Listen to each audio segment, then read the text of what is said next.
Hello and welcome to Health Matters on Channels Television. Thanks for staying with us. I am Mary Alale Yusuf. Sickle cell disorder is one of the most common inherited genetic diseases in the world. The highest occurrence is in sub-Saharan Africa, where an estimated 200,000 children are born with the condition. Of this number, 3/4 call Nigeria home. Life expectancy in people with the condition has increased, thanks to better technology and care. So much so that many reach childbearing age. This brings on a new set of challenges when they settle down and start having children. I have two guests with me, a consultant obstetrician and gynecologist at the Lagos University Teaching Hospital, Dr. Christian Markwe, and the director and trainer of genetic counselors at the Sickle Cell Foundation, Nigeria, Mrs. Ayo Otaigbe. You're welcome to the show. Thank you very much. Let's start with, obviously, people with sickle cell disorder already have problems. But do they have special problems when they're pregnant, different from the regular pregnant woman?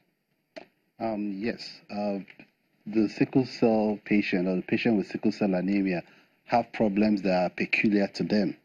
But most of those problems during pregnancies, the symptoms are more frequent, they're more severe, and they can progress very rapidly.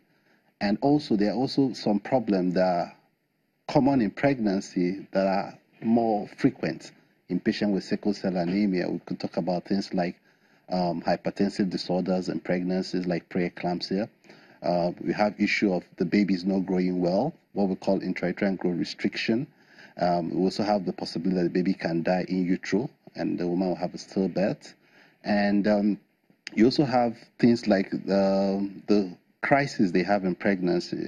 You might have it more frequent during pregnancy, or referred to painful crisis or vaso-occlusive crisis. And in pregnancy, women tend to have anemia. Is a very common condition, but people with sickle cell anemia already before pregnancy, already anemic.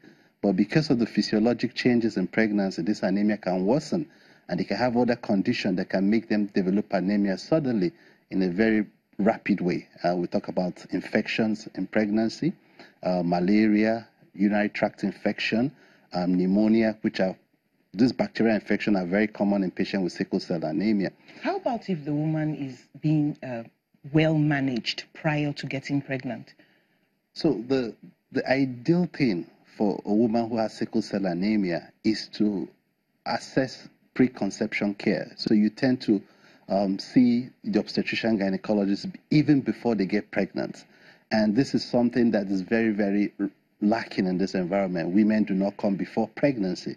And if they come, if they give themselves that opportunity, we now have the opportunity to understand what they are when they're not in crisis, and also advise them not to start pregnancy when they're very, very ill or when they're having too much frequent crisis. The other thing that is also important when you have preconception care is that some of them are on medication for the treatment of sickle cell disorder that are not safe in pregnancy. And this opportunity will give them kind of counseling to know that they have to stop some of this medication before they get pregnant. And also, if there are other conditions they have, chronic conditions that might worsen the course of pregnancy, it also gives an opportunity to identify those conditions and to modify them.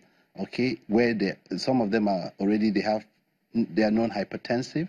Some of them might have the sickle cell nephropathy, which is like an end stage, kidney problem before getting pregnant. Some of those things we need to know so we can advise them properly even before they start the pregnancy.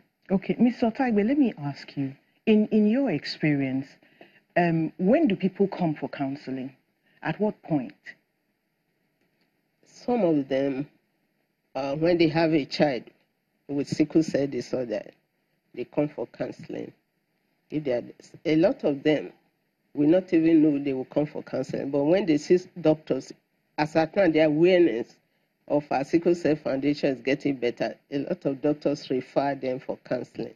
That is, parents who have children with sickle cell disorder. Then we have some who are couples at risk, prospective couples at risk.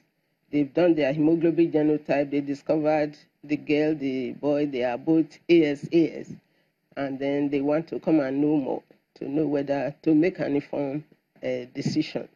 So they come for counseling. So you're getting more and more of the preconceptual counseling taking place. Yes. But more often than not, they must have had a baby who's giving them some sort of problem.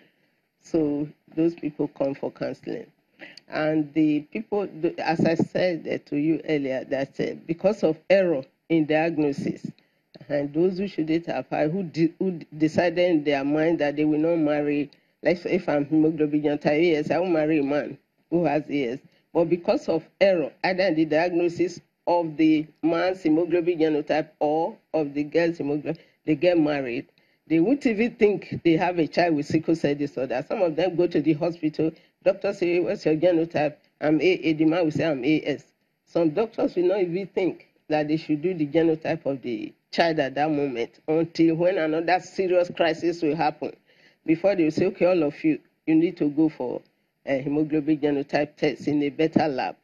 They refer some of them to our lab. When we do the genotype, we see that the person they diagnosed as AA was not actually, is actually AS. So do you get a lot of one spouse, blaming the other for a problem with the child?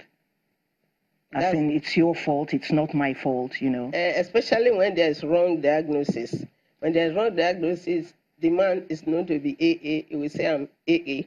As I said, a woman that had 4 SS, the man told the woman before marriage that it's AA.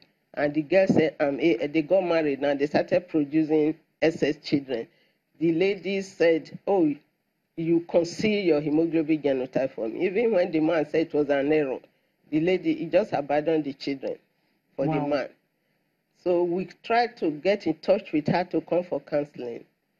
She never showed up for counseling. It was the man bringing the children. One of them had stroke. Children between 2 to 16 years, some of them can have stroke. So the man bringing them, and the foundation was helping, giving hydroxyurea free of charge and all that. So we have to